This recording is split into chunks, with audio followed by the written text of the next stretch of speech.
It appears there's no stopping the burial of the late President Ferdinand Marcos at Dalibingan ng mga bayani. As far as Philippine Army officials know, he'll be given military honors, although the Marcos family has been pushing for a state funeral. The state honors is the highest honor that our country can give to a person. However, House says they receive no order to prepare for a state funeral.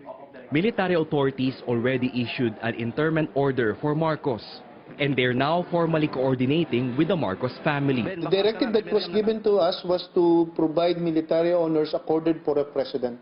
Except for Jose P. Laurel, all deceased past presidents were given both military and state honors. The Aquino family, however, declined a state funeral for former President Cory Aquino. A state funeral includes public viewing, the Philippine flag in half-mast, and 10 days of national mourning.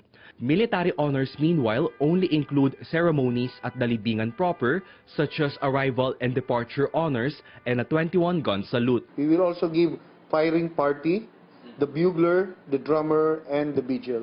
Former Senator Bongbong Marcos says they will follow what the president wants. I think we will just follow the regular procedure that has been set already from before. Well, it is not up to us. The Army says preparations will take a month, but the date of burial is yet to be finalized. Despite questions on Marcos's war exploits, House says this will not stop the burial. After all, President Duterte says there's no legal basis to deprive Marcos of a spot at Dalibingan. Rex Remitio, CNN Philippines.